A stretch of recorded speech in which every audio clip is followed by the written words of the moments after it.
Hi, welcome all to smart talk with Nisha. ഇന്നത്തെ വിഷയം income tax. ഈ വിഷയം എടുക്കാനൊരു കാര്യമുണ്ട് കേട്ടോ. ഞാൻ ആലോചിച്ച് നോക്കുമ്പോൾ നിങ്ങളൊന്ന് നോക്കി നോക്കൂ. നമുക്ക് ഒരു പനിയൊക്കെ വന്നു എന്ന് വിചാരിച്ചോളൂ. നമ്മൾ ഉടനെ തന്നെ നമ്മൾ പറയും പാരസെറ്റമോൾ കഴിക്കാം എന്ന് പറയും. ശരിക്കും ആ പാരസെറ്റമോൾ എന്ന് പറയുന്ന ആ ഡ്രഗിൻ്റെ പേര് നമുക്ക് എവിടുന്നാണ് കിട്ടിയത്? ഡോക്ടർ എന്നോ ഒരു കാലത്ത് ഒരു പനി വരുന്ന സമയത്ത് എഴുതിയിരുന്നു. നമ്മളത് വായിച്ചു പഠിച്ചു, നമ്മൾ നോക്കി, അപ്പോൾ നമുക്ക് മനസ്സിലായി. അപ്പോൾ ഡോക്ടർ ചെയ്ത ഒരു വർക്ക്, ആ പ്രൊഫഷൻ, ആ ഡോക്ടർ എന്ന് പറയുന്ന പ്രൊഫഷനിൻ്റെ ഒരു ഔട്ട്പുട്ടായിരുന്നു ആ ഡ്രഗിൻ്റെ പേര്. പിന്നെ നമ്മളത് ആക്ച്വലി കഫ് സിറപ്പ്, ഇതൊക്കെ ഒരു കഫ് സിറപ്പ് കുടിക്കാം എന്നൊക്കെ നമ്മളിങ്ങനെ പറയാൻ തുടങ്ങില്ലേ. അതേപോലെ നോക്കി നോക്കൂ, നമുക്കിപ്പോൾ ഒരു വീട് പണി നമുക്ക് നടത്തണം, അല്ലെങ്കിൽ വീടൊന്ന് റിനോവേറ്റ് ചെയ്യണം എന്നൊക്കെ തീരുമാനിച്ചു. അപ്പോൾ നമ്മൾ പറഞ്ഞാൽ ഒരു കോൺട്രാക്ടറിനെ കാണാം. കോൺട്രാക്ടർ വന്നിരുന്ന് സംസാരിക്കാൻ വന്നു. നമ്മൾ ഉടനെ ചോദിക്കുമല്ലോ സ്ക്വയർ ഫീറ്റിന് എത്രയാണ് എന്ന് നമ്മൾ ചോദിക്കുമല്ലോ. സത്യത്തിൽ നമ്മൾ ചിലപ്പോൾ ഒരു കോൺട്രാക്ടറിൻ്റെ ഒന്നും അടുത്തേക്ക് പോലും നമ്മുടെ പ്രൊഫഷൻ ചിലപ്പോൾ പോകുന്നുണ്ടാവില്ല. പക്ഷെ നമുക്ക് ചോദിക്കാനറിയാം അല്ലേ, സ്ക്വയർ ഫീറ്റിന് എത്രയാണ് എന്നൊക്കെ നമുക്ക് ചോദിക്കാനറിയാം. അപ്പോൾ കുറേ പ്രൊഫഷണൽസ് ചെയ്യുന്ന കാര്യങ്ങൾ നമ്മൾ റിയൽ ലൈഫിൽ അത് നമ്മുടെ തന്നെ ഒരു സ്വന്തം ടേം ആയിട്ടുള്ള പോലെ നമ്മൾ എന്ത് ചെയ്യുന്നുണ്ട്, ഉപയോഗിക്കാറുണ്ട്. പക്ഷെ നിങ്ങളൊന്ന് ആലോചിച്ച് നോക്കുള്ളൂ, പലപ്പോഴും ചാർട്ടേഡ് അക്കൗണ്ടൻറ്റ് ചെയ്യുന്ന വർക്ക്, ഏറ്റവും നല്ല ഭംഗിയുള്ളൊരു പ്രൊഫഷനാണ് ചാർട്ടേഡ് അക്കൗണ്ടൻറ്റ് എന്ന് പറയുന്ന ആ പ്രൊഫഷൻ. അവർ ചെയ്യുന്ന വർക്കിനെ കുറിച്ച് നമ്മൾ സംസാരിക്കുമ്പോൾ നമുക്ക് എപ്പോഴും ഒരു എവിടെ ഒരു മുഷിപ്പുണ്ട്. കാരണം എന്താണെന്ന് വെച്ചാൽ നമ്മൾ കൊടുക്കുകയല്ലേ, നമ്മൾ നമ്മുടെ ഇതിൽ നിന്ന് എടുത്തുന്ന പോക്കറ്റിന് എടുത്ത് കൊടുക്കുകയാണ്. ഇപ്പോൾ നമ്മളൊരു സൂപ്പർ മാർക്കറ്റിൽ പോയിട്ട് നമ്മൾ കടയിൽ സാധനം മേടിക്കണം, കാശ് കൊടുക്കുമ്പോഴും നമുക്കുള്ളിലൊരു സന്തോഷമൊക്കെ ഉണ്ട്, നമ്മുടെ കയ്യിലൊരു പ്രോഡക്റ്റ് കയ്യിലുണ്ടല്ലോ, വീട്ടിൽ പോയി അതെടുത്ത് ഉപയോഗിക്കാമല്ലോ. ഇത് ഇൻകം ടാക്സ് അങ്ങനെയല്ലല്ലോ, നമ്മളത് കൊടുത്തു വരുന്നു, അവിടുന്ന് ഒന്നും ഇങ്ങോട്ടൊന്നും കിട്ടുന്നില്ല എന്നൊരു ഫീലിംഗ്. പക്ഷെ നമ്മൾ ഈ എൻജോയ് ചെയ്യുന്നതൊക്കെ നമ്മുടെ നാടിൻ്റെ ഡെവലപ്മെൻറ്റിൽ നമ്മൾ എൻജോയ് ചെയ്യുന്ന ഈ ഇൻഫ്രാസ്ട്രക്ചറും ഈ ഡെവലപ്മെൻറ്റ്, നമ്മളിങ്ങനെ we are proud our country is going to become developed nation. അപ്പോൾ ഇൻഫ്രാസ്ട്രക്ചറിൽ നമ്മൾക്ക് കിട്ടിയിട്ടുള്ള കുറേ ബെനിഫിറ്റ്സ്, ഡിജിറ്റൽ ഇക്കോണമി, ഇതൊക്കെ ഗവൺമെൻറ്റിന് എവിടെ നിന്നാണ് major revenue? That is from tax. അല്ലെങ്കിൽ ഗവൺമെൻറ്റിന് എവിടുന്ന ഇതൊക്കെ നമുക്ക് ചെയ്തു തരാൻ പറ്റുക? അല്ലെങ്കിൽ നമ്മളെന്നും പിന്നിലേക്ക് പോയിട്ടുണ്ട്. എത്രയോ കൺട്രീസ് ഉണ്ട്, പിന്നിലേക്ക് പോയ കൺട്രീസ് ഉണ്ട്, നമ്മൾ മുന്നോട്ട് കുതിച്ചില്ലേ, അത് ടാക്സ്. അപ്പം നമുക്ക് ആ പ്രോഡക്റ്റ് പോലെ കിട്ടുന്നില്ല എന്നേ ഉള്ളൂ. We are enjoying the benefits എന്ന് നമ്മളൊന്ന് മനസ്സിൽ വിചാരിച്ചാൽ മതി. അപ്പം നമുക്ക് പിന്നെ അതാണ്. അപ്പോൾ നമ്മൾ ഈ ചാർട്ടേഡ് അക്കൗണ്ടൻറ്റ് ഉപയോഗിക്കുന്ന ടെക്നിക്കൽ ടേംസോ അത് കിട്ടിക്കഴിഞ്ഞാൽ, അതിൻ്റെ ഇമെയിൽ കിട്ടി, നമ്മൾ ടാക്സ് അടച്ച റെസീറ്റ് കിട്ടിക്കഴിഞ്ഞാൽ ആ എമൗണ്ട് മാത്രം നോക്കും. ഇത് എങ്ങനെയാണ് എന്നുള്ളതൊന്നും നോക്കാറില്ല.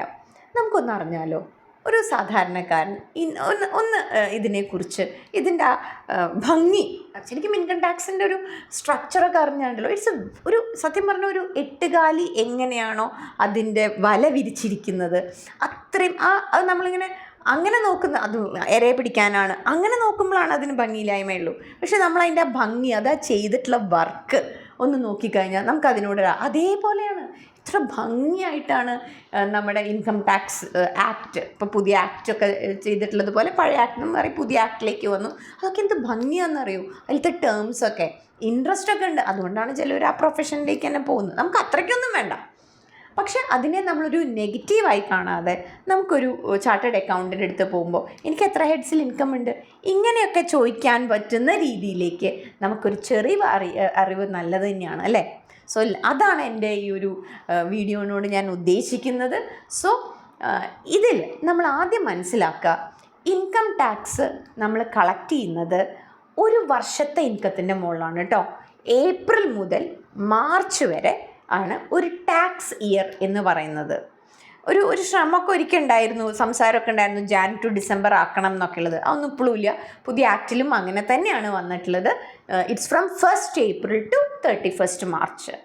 ഇനി നമ്മളിപ്പോൾ ഇത് അടയ്ക്കാൻ, ഇപ്പോൾ ഈ ജൂലൈയിൽ നമ്മൾ അടയ്ക്കണം കേട്ടോ. ഒരു സെക്ടർ ആൾക്കാർ ജൂലൈയിൽ അടയ്ക്കേണ്ട ആൾക്കാരുണ്ട്. അവരപ്പോൾ എന്താ മനസ്സിലാക്കേണ്ട അറിയോ, കഴിഞ്ഞ 1st ഏപ്രിൽ മുതൽ ഇതപ്പോൾ ഈ 31 വരുന്നില്ലേ, മാർച്ച് 2 ദിവസം കഴിഞ്ഞാൽ, അതുവരെ എത്രയാണോ ആ ഒരു വർഷം ഇൻകം ഉണ്ടാക്കിയിരുന്നത്, ആ ഇൻകത്തിൻ്റെ മുകളിലാണ് എന്തടക്കേണ്ടി വരുന്നുള്ളൂ, ടാക്സ് അടയ്ക്കേണ്ടി വരുന്നുള്ളൂ. ഇനി വേറെ ചിലവർക്കുണ്ട്, അയ്യോ ഇത് എത്രയാണത്, ഒരു പൈസ അങ്ങോട്ട് കയ്യിൽ വരുമ്പോഴേക്കും ഇൻകം ടാക്സ് വരും. ഇല്ല, ഐഡൽ ഫണ്ടിൻ്റെ മുകളിൽ ഒരു ടാക്സും ഗവൺമെൻറ് മേടിക്കുന്നില്ല. ഇൻകത്തിൻ്റെ മുകളിലാണ് ഗവൺമെൻറ് എന്ത് വാങ്ങിക്കുന്നത്? ടാക്സ് വാങ്ങിക്കുന്നത് എന്നുള്ളതാണ്. ഇപ്പോൾ ഞാനൊരു എക്സാമ്പിൾ പറയാം. ഇപ്പം നമ്മൾ ഒരു ഫിക്സഡ് ഡെപ്പോസിറ്റ് കൊണ്ടുപോയി ഇട്ടു എന്ന് വിചാരിച്ചോളൂ. ഫിക്സഡ് ഡെപ്പോസിറ്റ് നമ്മൾ ഇട്ടത് 1 മാർച്ചിന് നമ്മൾ കൊണ്ടുപോയിട്ട് ഫിക്സഡ് ഡെപ്പോസിറ്റ് ചെയ്തു. 50 ലക്ഷം കൊണ്ടുപോയിട്ട് ഫിക്സഡ് ഡെപ്പോസിറ്റ് ഇട്ടു. അപ്പോൾ അയ്യോ ഇനിയിപ്പോൾ 50 ലക്ഷം ബാങ്കിലൊന്ന് കൊണ്ടുപോയി ഇടുക വേണ്ടു, അപ്പോഴേക്കും ഞാൻ അതിൻ്റെ ടാക്സ് പിടിക്കും. ഇല്ല, ആ 50 ലക്ഷത്തിന് ഒരു മാസം മാർച്ച് മാസത്തിൻ്റെ പലിശ വന്നിട്ടുണ്ടാവും, എക്രൂ ചെയ്തിട്ടുണ്ടാവും. ആ പലിശയ്ക്കാണ് നമ്മൾ എന്ത് കൊടുക്കുന്നുള്ളൂ? ടാക്സ് കൊടുക്കുന്നുള്ളൂ. ആ FDയുടെ മുകളിൽ ആ ലംസം എമൗണ്ടിന് നമ്മൾ ടാക്സ്, ഇൻകം ജനറേറ്റ് ചെയ്തിട്ടുണ്ട്, അതിൻ്റെ മുകളിലാണ് നമ്മൾ എന്ത് കൊടുക്കുന്നത്? ടാക്സ് കൊടുക്കുന്നത്. അപ്പോൾ ചിലവർ ചോദിക്കുമ്പോൾ ഒരു സംശയം, അപ്പോൾ ഞങ്ങൾ ഭൂമി വിൽക്കുമ്പോൾ ഒക്കെ അങ്ങനെയൊന്നും അല്ലല്ലോ, ഒരു 12 ലക്ഷം കിട്ടിയാൽ അപ്പോൾ തന്നെ അതിൻ്റെ ഒരു 20% വാങ്ങിക്കുമല്ലോ, അല്ലെങ്കിൽ 12% വാങ്ങിക്കുമല്ലോ. അപ്പോഴും നിങ്ങളൊരു കാര്യം മനസ്സിലാക്കണം, നമ്മളൊരു ഭൂമി വിറ്റു, നമ്മളൊരു 50 ലക്ഷത്തിന് നമ്മൾ നമ്മുടെ ഭൂമി വിറ്റു വിചാരിച്ചോളൂ. നമ്മളിതൊരു 2010 10 ലക്ഷം രൂപ കൊടുത്ത് വാങ്ങിയതാണ് വിചാരിച്ചോളൂ. ഈ 50 ലക്ഷത്തിൽ നിന്ന് ആ 10 ലക്ഷം അന്നത്തെ 10 ഇന്നത്തെ എത്രയാണെന്നുള്ളത് കൺവേർട്ട് ചെയ്യാനുള്ള സൗകര്യം പോലും ഗവൺമെൻറ് തന്നിട്ടുണ്ട്. അപ്പോൾ അന്നത്തെ 10 ചിലപ്പോൾ ഇന്നത്തെ ഒരു 22 ലക്ഷം ഉണ്ടാവും. അത് മൈനസ് ചെയ്തിട്ട് ബാക്കിയുള്ള ഇൻകത്തിനാണ് നമ്മൾ എന്ത് കൊടുക്കുന്നുള്ളൂ? ടാക്സ് കൊടുക്കുന്നുള്ളൂ. അപ്പോൾ വിഷമിക്കേണ്ട, നമ്മളിങ്ങനെ കട്ടിയ വഴിക്ക് ഗവൺമെൻറ് അത് ഇങ്ങനെ വാങ്ങിച്ചങ്ങോട്ട് മേടിക്കും, ഇല്ല. അപ്പോൾ ഇൻകം ജനറേറ്റ് ചെയ്തിട്ടുണ്ട്.